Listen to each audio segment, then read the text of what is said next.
Putting the X in Success, your financial health toolkit, with Pluxee UK Business Development Manager Connor Roche and Avail Financial Planning's Charlotte Walters. Hello, everybody, and welcome to Putting the X in Success podcast. Today, I'll be your host, Connor Roche, and I'm joined today by the lovely Charlotte Walters, financial advisor from Avail Financial Planning. Today, I will be covering everything finance related in our financial toolkit for employees. We'll be covering things like budgeting, investment tips, preparing for the future, and how to manage your money effectively. My name's Charlotte Walters and I run a chartered financial planning business based out of Milton Keynes, but we serve all sorts of people who want to take control of their finances and just get a handle really on where they are now, where they'd like to go, and we just put some steps in place on how they can get that. I suppose financial planning for me, I sort of fell into it, if I'm honest. I started mortgage advising at a very early age. I was only about 19 when I qualified, 20 as a mortgage advisor, but that was quite high pressured and demanding. So I continued through the studying and landed sort of in a financial planning role maybe 6 or 7 years ago, and that's where I am today. So yeah, running the business now. And what are the key challenges you face, day to day in your role? I suppose being the business owner and the financial advisor. So it's kind of having two jobs in one, and the bit that I enjoy the most is being with people. So, the background work that has to come in, and luckily I've got a team behind me, but I suppose it's taken some time to grow that team. It hasn't always been that way. We know that there's been a lot of concerns, over the economy. We know that we're in a cost of living crisis. We know that there's, even a stigma associated with, talking about finances. How's that reflected in the conversations, you've had with your clients and what you're hearing in the past sort of 12, 18 months? I think people are starting to take a bit more interest in where they're going, what they're doing, how they're spending their money, not just spending their money, planning for the next goal. So whether that's moving house, giving children deposits on houses, retiring. So there's still a need for us. So yeah, it's probably the busiest year that I've had since I've been a financial planner, to be honest. Yeah, because we get this overwhelming sense that money is on the forefront of everyone's minds because fundamentally everyone's feeling the pinch because of the circumstances we find ourselves in.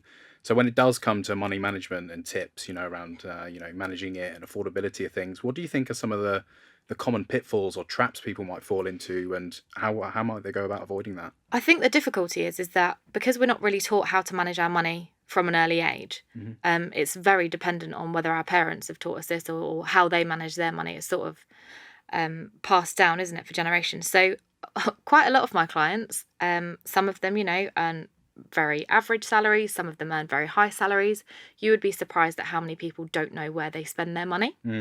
So if this is you, one of my tips is to print off, old-fashioned, I know, 3 months bank statements, get a highlighter, anything that you didn't need to spend, highlight it and add it up.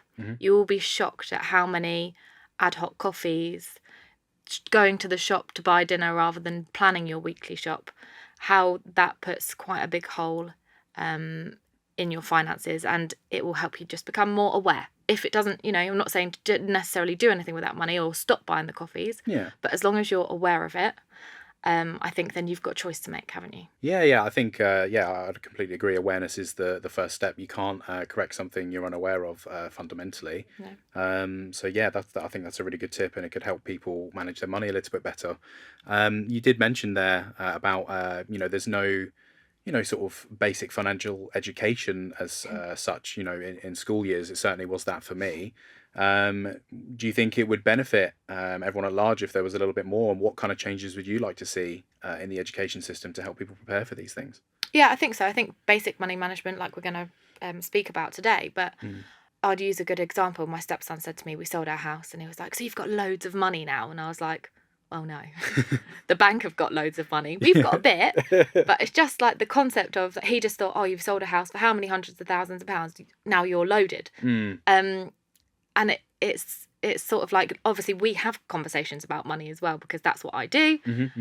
So if we could bring some of that into schools, especially with getting pressured into university and things, they come out of school, get pushed to university, get a credit card thrown at them, an overdraft thrown at them, Mm-hmm. and nobody knows that. So maybe if we could bring that into, you know, the high interest that's going to be charged on those, how we're going to pay it back, how Mm-hmm. realistic that looks. We could do more as financial planners. There is a good handful of us that I know, where we could go into some schools and maybe run some sessions. I'd be totally up for that.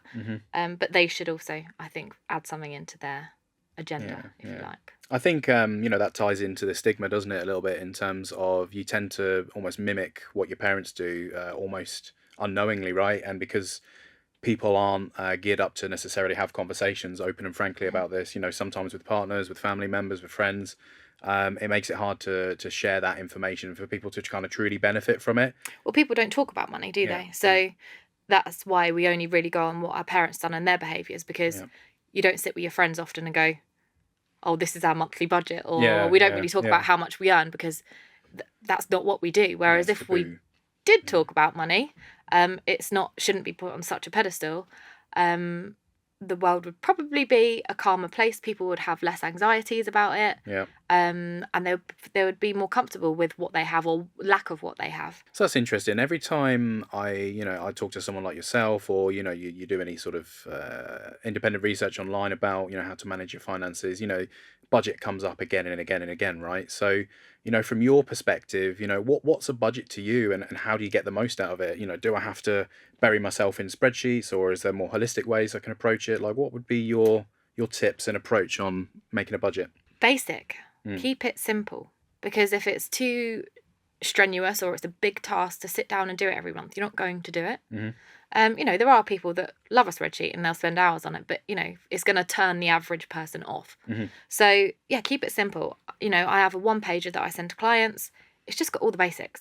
Write it all down. Know what comes in, know what goes out. That's it. Honestly, keep it simple.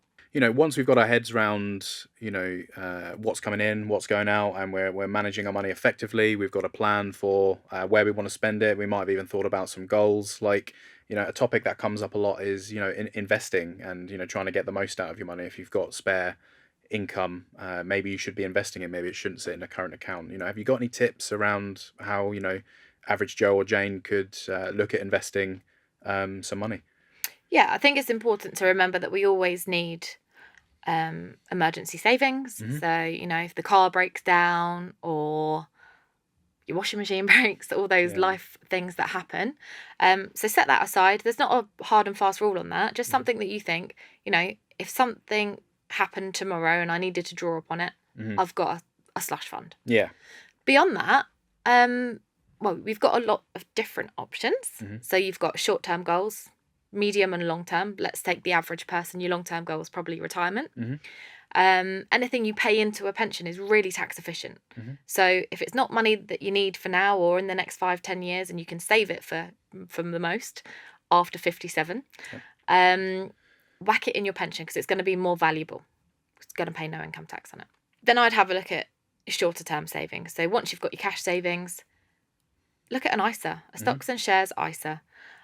Depending on how confident you are, you can self-manage, you can work with a financial advisor. There's lots of online platforms where you can do this, and even down to the basics of, you can get those current accounts now, can't you, that take the pence, they round your purchases up to the pence. And stick them into investing, and you can just select one of their model portfolios. Have a read on risk appetite and just stick with something. Get started, so it doesn't have to be massive. Is there any common misconceptions I should be aware of as, like an investment beginner? I don't think so necessarily. You should be aware that obviously each platform has charges, so do some due diligence on that. Working with a financial advisor has charges, and it all depends on whether you need that help and guidance or whether you can do it yourself. I don't think I think it's not as scary as it maybe sounds once you start having a little bit of a look and a research and a read. Because sometimes there's this sense that investing's for people with loads of wealth. Loads of wealth. It's a rich person's thing, or you might need to employ official advice or a broker, or that feels like emotionally like there's some barriers to entry. But I think you're kind of dispelling that in terms of it is accessible, especially now, to your everyday person, isn't it? Absolutely. And I think it's important to have a basic understanding. Even if you do a little bit of research on basic investing, and then you choose to work with a financial advisor because maybe you don't want to have the pressure of managing it or keeping in touch with it, and you see the value of you know, going through those life stages. But that might be that you start now, accumulate a bit of a pot, and then you seek advice later when you get to a position where you think, oh, it's becoming something a bit more now, but testing the water, you know, as long as you're not taking massively high risk or just buying one single stock. Usually history shows us that, you know, if you've got a bit of time on our side, that should increase in value, and it will go down as well as come up. So my other tip, don't look at it every day. Because it will ride that roller fluctuate. coaster that is the markets, right? Exactly. And what would you say to you? What's the most important, or what's the most valid reason for investing? You know, Compound interest. Yeah. So the longer we have to invest, we get interest on interest on interest, and that's what compound interest is. So if it is, you shouldn't really be investing if you're going to withdraw it within 5 years anyway. It should be a minimum 5-year sort of investment, because that's sort of, although we can't guarantee past performance moving forwards, we can almost be certain-ish that in 5 years, if we had a little bit of a dip, that we should be at least back at day one position, but hopefully beyond that. So I think it's important to know that. Yeah, and you know, compound interest is really powerful, right? Yeah. I mean, just, you know, to add a little anecdote to that, you know, from speaking with you and my own independent research, you know, I started a junior ISA for my son, who's, you know, 15 months now. And you know, you have a go on the old compound interest calculators, and it's not set in stone, but if I keep putting away the sort of £100 a month that I'm looking at now, you know, I could have something in the range of 20 to 30,000 for him, you know, to start his life with in 20 years' time. And you know, that for £100 a month compounded over time, it's really powerful. It's crazy.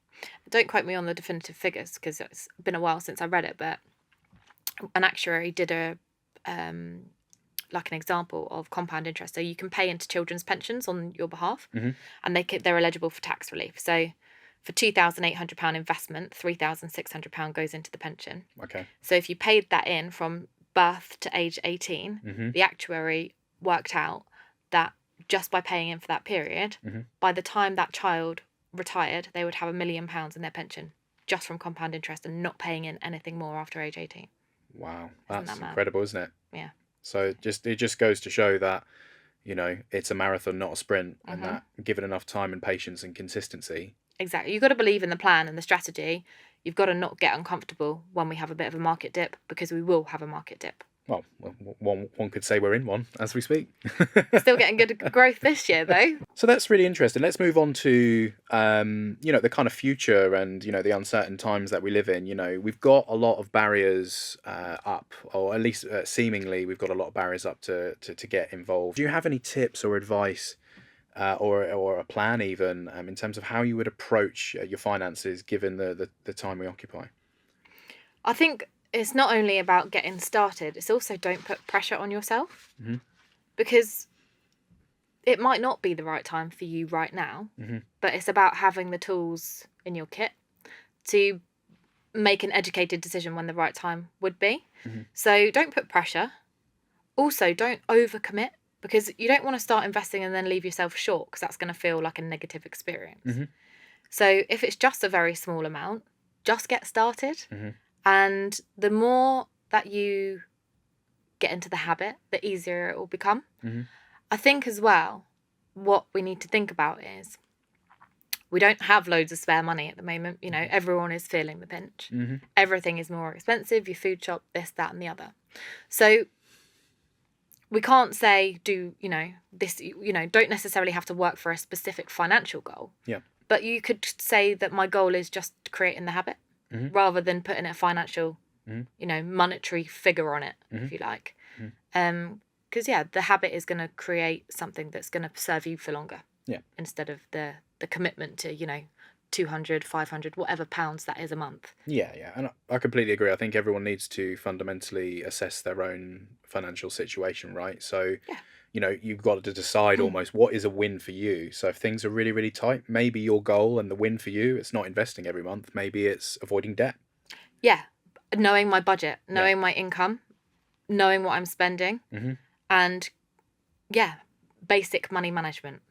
Filling the holes, making sure that when you're going through those bank statements, you're not paying for things that you don't need to be paying for. So for example, your current account might have an insurance attached to it that you're paying separately for. Just have a like double down and just get to grips with what you've got and where you've got it now. Yeah. And just as we've explained and sort of analysed, compounded interest, in an investment wrapper of some sort can be really powerful over time. The reverse is true in terms of, if you find that, I'm going a little bit too hard on the takeaways or the coffees. Yeah. And in a similar way, that compounds in a negative sense over time, doesn't it? Yeah, and it might be that you say, well, I've got, X on my credit card. Instead of having a takeaway every week, I'm going to use that £40, whatever it is, and I'm going to lump it off my credit card. Yeah. Also, people don't know that you can transfer credit card balances. There is a fee attached to it, so do a bit of research. But if you're paying interest on your credit card, you might not need to do that.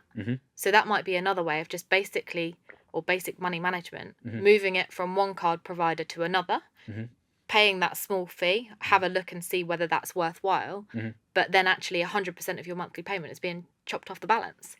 Yeah, of course, because if you've got debts, good or bad, from your perspective, the first thing you've got to do is come up with a plan to pay it, but then you've got to make the cost of servicing that debt as low as possible. Feasible, yeah. Exactly that. And that might be, your financial win for the year.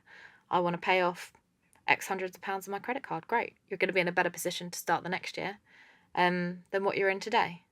Yeah, okay, that's interesting because I feel like you're touching on goals now, so that's interesting. How important do you think setting goals are in terms of managing your finances? Well, I suppose, quite.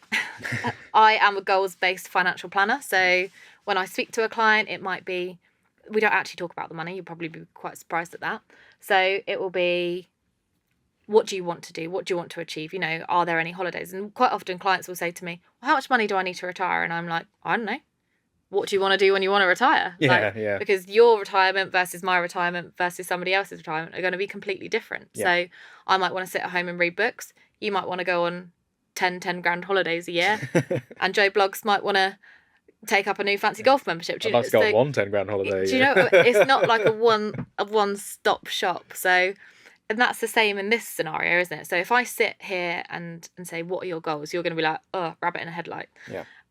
So I send my clients away and I go, genuinely, what does your next 5, 10, 30 years look like? Not in like a cliche way, but are you moving house? Yeah.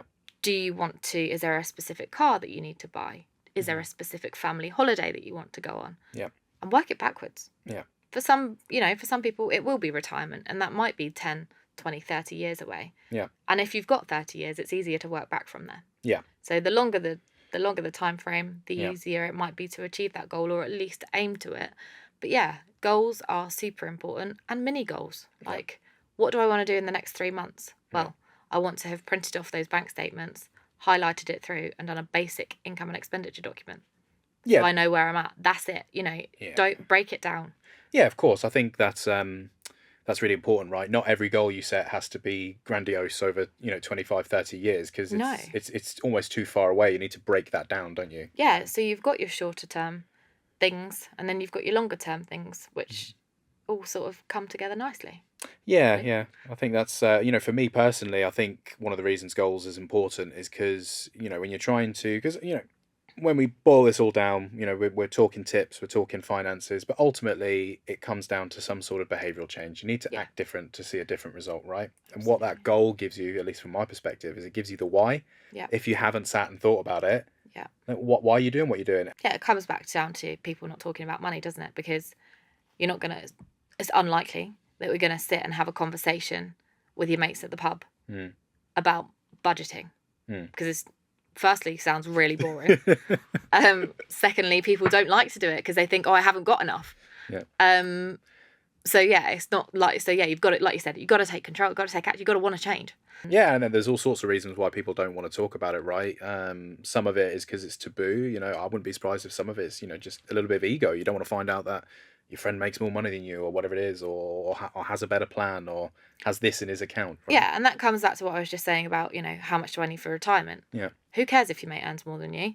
Because they might have different expenses too. It doesn't mean they've got more money than you. Yeah. Because people live to their means, and so their car payment might be double yours. Their mortgage payment might be double. That everything that comes with having more money. Everyone lives to their means. Yeah. No one's got loads left over every month. Well, not many people. Yeah. For the most part, yeah. I've definitely experienced on what you call a lifestyle inflation, if you like. That's that effect of, if you'd asked me 5 years ago, if I were in my position today, I'd go, I'd be absolutely, I'd be loaded on that salary or whatever. So how can people who are already stretching their funds, Charlotte, avoid getting trapped in like a vicious debt cycle? I think it's hard because it's actually quite overwhelming. If you're in a negative position, it feels quite scary. But I think what's important to remember is that it isn't forever. And if you want to take action, there is ways that you can do. You need to really understand what gaps you've got and how you can look to better them. Yeah. Really. So knowing, again, what's coming in, what's going out. Yeah. If there's anything you can cut back on. So it might be, cancelling that second insurance that you had that's doubled up and you didn't realise. Yeah. Speak to someone. Problem shared is a problem halved. Yeah. And one of your friends or family, a financial advisor, might have some really good hints or tips for you. Yeah. I think it's, it's just remembering that times are hard for everybody. So you're not alone and somebody else is not saying it, but they might go, oh my God, thanks that you said that, I feel so stressed about it too. So yeah, evaluate, take steps to change it. Look at your credit cards. Are you paying interest that you don't need to? Personal loans. Yeah. Can you refinance them? Yeah. Is there a better rate available right now? Is your credit score improved over the last few years? Is it, evaluate, review, and be okay with it. Set a goal. If it is a credit card debt that you've got, maybe you might want to reduce that by an extra £10 per month over the next year or something. It doesn't have to be hundreds and hundreds of pounds. Yeah. Small is still making changes. Yeah. I mean, I tend to agree. And I think, you can get a little bit creative of it. First and foremost, you've got to understand, where is the black hole in your finances if you're down X amount of pounds per month, Can that be made, can you shrink that a little bit by servicing the debt in a different way? Yeah. Can you shrink that a little bit by, speaking to your employer? Maybe they've got discounted goods. Maybe they could help you refinance your car through a work salary sacrifice scheme. Yeah. There are lots and lots of different ways to try and shrink it. And for me, it's about, trying to shrink that as small as possible. Yeah. And, we got to address the elephant in the room at times. Sometimes there is an inescapable, unavoidable, we can't take any more from both ends, gap in the finances, right? And sometimes the answer to that is we do need to borrow. We do need to stretch it over a period of time. And then you default into, well, what is the most cost efficient way to do that? Yeah, and I think that's where taking stock, just knowing exactly what you've got, because a lot of people won't know the APR on their car finance, or they won't realise that their credit card has started charging them interest and those sorts of things. That could be as high as between 30 and 40%. That's a lot of money.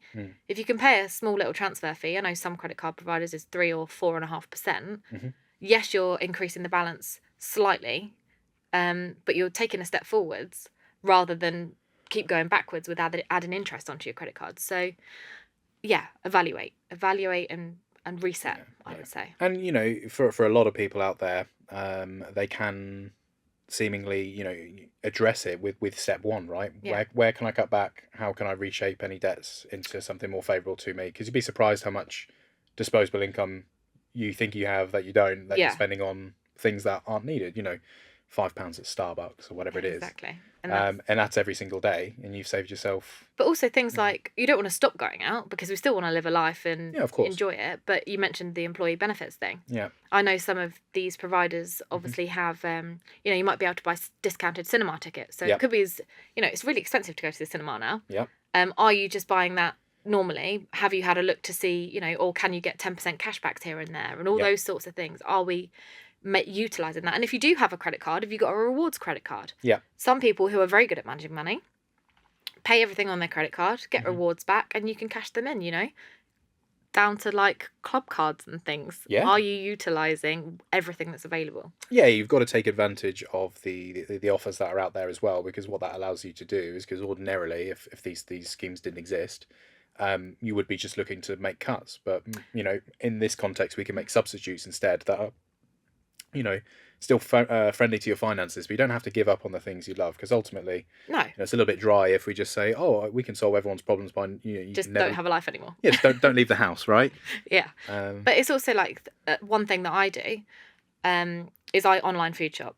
It costs me £4 in delivery, but I can assure you it saves me far more than going to the supermarket and buying all of the stuff that I didn't need. Sometimes my other half comes home and we've got 3 bags of something, and I'm like, why did you do that? It was on offer. Okay, so it was cheaper. I say, but we don't need that, so it's not cheaper because you spent money that we don't need. Yeah. So don't get sucked in. So I write a food plan on a Saturday to get it to come on a Sunday evening. So I know, and we've got no waste as well, because waste is a massive thing. Yeah. So yeah, it's just little things like that can help as well. Only buy what you need. Yeah. Cutting down on waste. Yeah, just basically, you're trimming the fat and trying to be efficient in what you do. And then a lot of people will find at the end of the day they can, to coin a phrase, they can have their cake and eat it too, right? Exactly. Where should people turn to if they are, they've assessed their financial situation, it's genuinely quite bad and it's really stressed them out, they feel unhappy, where should people turn in those sorts of circumstances? Oh, I think that we need to embrace speaking to our friends and our family. I know that's uncomfortable for some, but I know from a mental health aspect that there are lots of money troubles, and friends and family might be able to help you out. I've had many conversations with clients who have felt really stuck in a hole, but it can be manageable. Have just a conversation with somebody, whether that's somebody like myself, via Instagram. I've had many conversations with people that want to just direct message. They don't actually want to speak verbally. And I've given a few hints or tips or tricks. And do you know what? They've come back to me and gone, I feel so much better. So reach out to someone. You might be following another financial advisor, or you might be following me.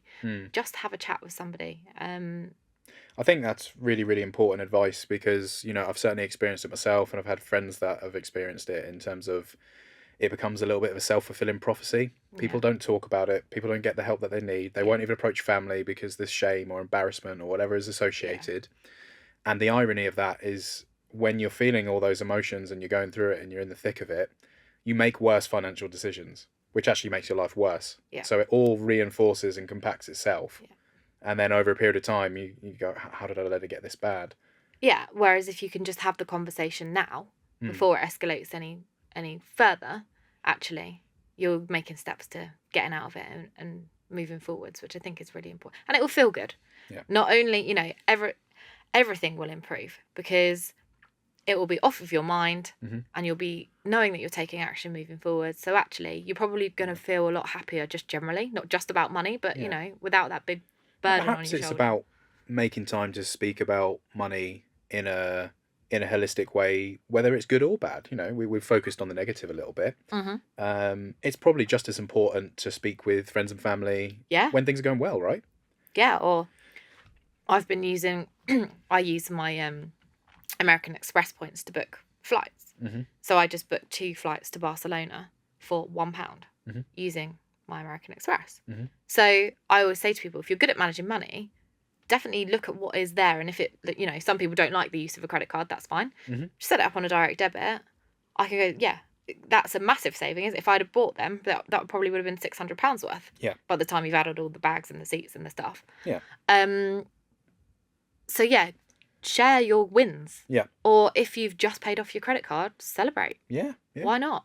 I completely agree. That would, if someone's paid off a big debt, if I ever finish paying my mortgage, I'll definitely celebrate that. Do you know what I mean? Yeah, and that's the longest one, isn't it? And I suppose that's everything that we aspire to, being mortgage free. But also, we talked about it earlier, is it better to pay off your mortgage, or is it better to invest? You've got to navigate, and there are but many pieces of the puzzle that go into that one. What are interest rates doing? What are you likely to get on your returns? It can get sticky, can't it? Paying off your mortgage feels good, but is it the right thing to do? Maybe not. Who knows? And it's and if you're anything like me, you can run 6-7 different models on a computer and get 6-7 different answers. Exactly. And you will save some interest, but if you'd invested and you averaged a rate of return of 7 to 10% per annum for the next 30 years, you would have a far greater lump sat somewhere else, rather than have paid off your mortgage at maybe 4%, for example. And I think it's important to address the psychology where it goes. You said, you're paying it off makes you feel good. And, this, just as we described the negative aspect in terms of if your emotional well-being is low, you make worse financial decisions. Yeah. That reinforces itself. It's it's a cycle. Yeah. The same is true with a positive loop. You get small wins. You pay off that credit card. You save X amount this month, and you're looking for the money next month that you can do. Yeah, almost becomes a game, doesn't it? Yeah. And that can reinforce really good behaviour, positive behaviour that would, make your life better. Yeah, exactly. Okay, so question to you then. If you were watching this today, what would be perhaps the 3 main things you'd take away in terms of you want to start today, you're interested, you want to change your approach to finances and help improve your life? What would be the 3 key takeaways? Maybe more if you've got them, but 3 in the main. Well, before you can take action, you need to understand. Mm-hmm. So that is getting a grip on what you have and where you have it. Clients come to me, sometimes they're like, I've got 5 pensions. Mm-hmm. I have no idea what they are or where they are. Mm-hmm. But that is money that you've accumulated. Yeah. It sits in a big hole at the moment. So find out what you've got. That might make you feel better too. Mm-hmm. What's my income? What's my outgoing? Mm-hmm. What's the leftover? Mm-hmm. If the leftover looks too big, you've probably missed something off your list. Okay. So remember the annual payments as well. Don't, your holidays. Budget that in. So what do you roughly spend? Mm-hmm. And it might be that you have a holiday every other year. But break that down into monthly and put that in your monthly budget. Maybe set up some pots off your bank account, like a savings pot. One for car insurance, one for that. Just try and get organised. Yeah. Once you've got that, that's when you can start taking more action in terms of either paying off your debt, if it's debt that we're managing, or investing for your future or that next thing. So, some people want to have a new car. Some people want that holiday. Some people want to buy a new house. Lots of people plan for maternity leave because, let's be honest, we don't have loads of money given to us in maternity leave, or you might be a self-employed person, that has nothing. You've got to make provisions for that. Then that point when you know what you've got and how much, do your due diligence. So do some research, listen to some podcasts, look online. And also I'd say if you're going to do self-investing, have a look at a few different platforms, because a few of my clients have mentioned to me, I always ask them if they've got money that they self-manage, why they chose that platform. And sometimes they say, oh, I thought that one was more user-friendly, or so have a look and a feel, and then just start. I think, but knowing what you've got and where you've got it is most important. So 3 key takeaways would be: understand your overall financial position, understand your income and outgoings, as best you can. Then once you've got a grip of those 2, you can start to have a think about, is there room to leverage this in some sort of positive direction, right? And whether that be, I've assessed my income and outgoings and realised there's a shortfall. I need to increase my earning capacity or focus on paying down debt, whatever it is. And if you find that position is quite positive, maybe there is a surplus, can I invest this? What can I do with it? You know what I mean? Exactly that. And it's just about taking action, isn't it? Don't keep putting it off till tomorrow. If you actually want to make a difference, just do it. Yeah, got to start. Yeah, there is no tomorrow. You've got to start today. Exactly. Thank you so much to Charlotte for joining us today. Very welcome. Thank you for listening. Join us next time to discover how Pluxee UK is putting the X in success, enhancing employee engagement and making life at work more joyful.